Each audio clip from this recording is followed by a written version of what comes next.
choose to love with freedom to fly.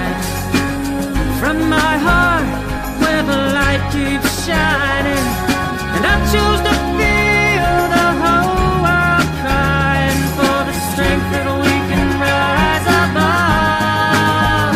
I choose love.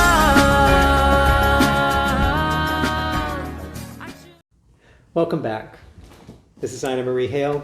Hi, welcome back. So happy to have you. And I'm Larry Reynolds from Grace Healing. And we have a lot of dialogues back and forth between the situations we encounter in life and the experiences we have with others, and just personal things that we're walking through in our own journey. So I know that many of you are probably facing different challenges in life, facing difficulties that you come upon. And I want to kind of bring that, the difficulties and challenges that you're facing in your lives, how does that measure against the attributes of God?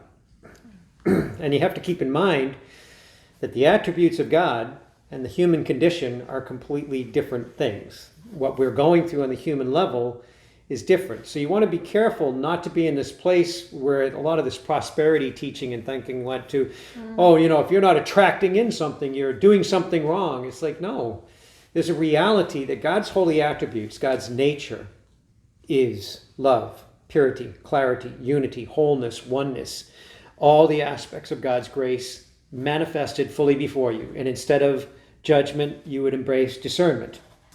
And you could look upon a person in a different religious belief system through a discerning awareness to know that, yeah, I can agree with this, I can agree with this. Nope. I set that aside, I set that aside, I set that aside. If you have certain parts you don't agree within them, but you don't need to judge them, you can embrace love for them in their belief, in their experience. And I mean, I know everybody here on the planet knows this. Life ain't perfect. Life is challenging. We encounter situations that aren't so great. And the challenge is to recognize, how do I embrace and become the attribute of God's joy when there's nothing around me but misery? When I'm dealing with the starvation of like for instance, the orphanage that we serve, where we have the 52 children, there's times where they come and go within hunger, and there's challenges. Well, how do you bring joy to that? Quite frankly, I don't see that you do bring joy to that. But you embrace the presence of God and allow the joy within you to magnify and extend so that joyful opportunities will come to pour upon those in need. Not by your doing, but by your willingness to surrender and allow for God to be present. So that that situation that you're witnessing becomes a joyful transmutation or a joyful transfiguration of some sort. So it's become this broken, damaged situation within a human walk, but you've now become aware of it. You now know that it's unfolding. So you don't embrace misery, because that's not an attribute of God. You don't embrace apostolic suffrage, because that's not an attribute of God. You embrace holy awareness of God's presence within, and you know God's presence within that situation or setting, so you surrender, become one with God's presence, and call forth God's presence within their difficulties or their situation, whatever they may be facing. So in our walk in life, it is really, how do I discover the attributes of God in any situation that can be of misery, difficulty, sickness, disease, disorder? And when you watch a child, you see this with a child with cancer or something, that in the cancer institutes or whatever, and you see this child that is just, you watch them going through such great difficulty, and they're just, and you see them dealing with a sickness, and next thing you know, they're smiling, they're sitting up on the bed laughing for their family. Because the presence of God is allowed to emerge within that moment, because His joyful presence, the parents are coming in, they're trying to remain strong, strength and spiritual fortitude. That fortitude feeds the child. The child senses the presence of God in the fortitude that was presented because they weren't willing to just be in the misery. So it is about what kind of attributes do we know that God holds. And I know that you have a very clear understanding, even from your scriptural training and background, what are the attributes of God? Well, what is coming to mind is right now is God's grace. in the difference of many of us do so many things, and what you were just sharing about going through things in life. And a lot of that can be we are striving. Yeah. Striving is one thing that we do as Christians and non-Christians. But when we embrace the presence of God that's within us and be able to walk out some of these things that we're going through in life, that it's not striving, but we recognize it as God's grace that is with us and is preceding us. And that can get confusing too, where we also take on the very burdens that people are going through, our loved ones, our family, children. But what does a burden reference? It references lack of trust in God. That's exactly right. Because It if you're all not- goes back yeah. to seeking God first and developing that relationship, and that's up to us individually. We're here to share that.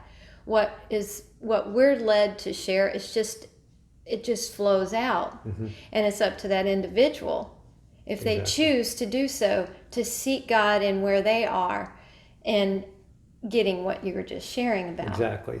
So And it's that- important that we don't get lost in, like you described, where you start to embrace the burden, or you embrace the hold, or you embrace the suffrage, Yeah. because then you've separated yourself from the presence of God. And now you won't be that bastion of light in the middle of that darkness unfolding for people. So if people are dealing with distress or dealing with disorder of some kind, are you willing to sympathize, which to our understanding is demonic, and become the suffrage with them?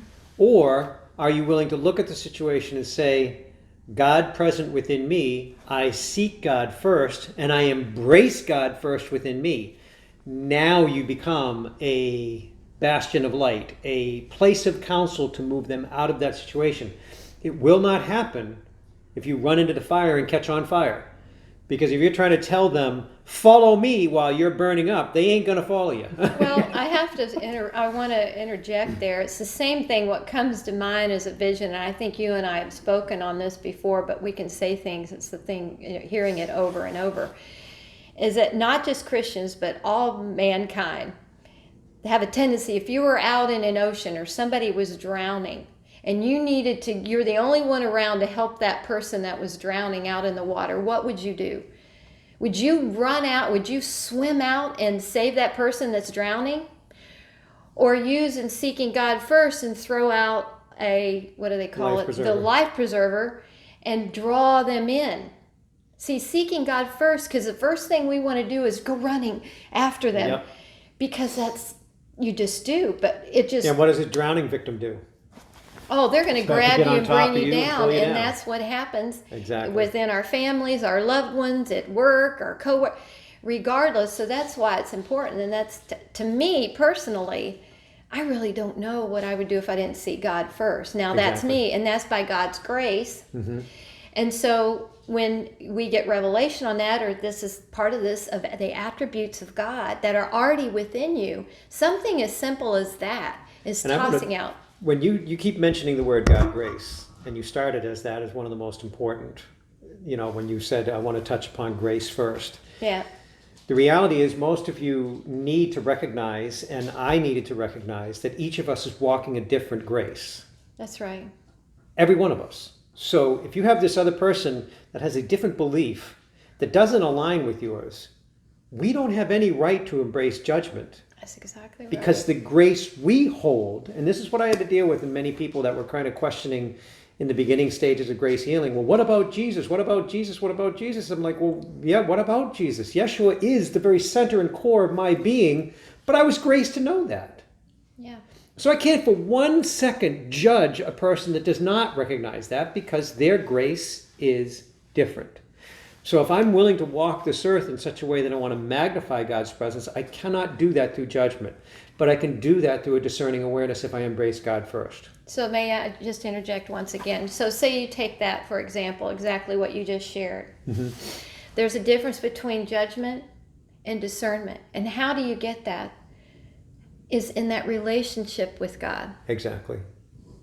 Because there have been many times I've been in that position as well, as being judged by others because they didn't take the time first. And so there's a separation already.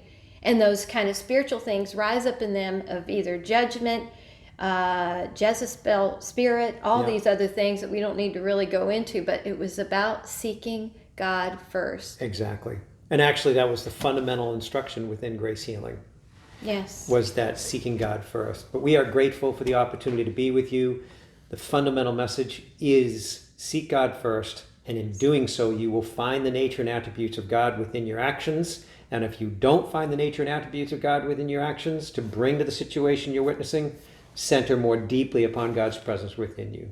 We love you dearly. We love are you with very you. much. Bye-bye. Bye-bye.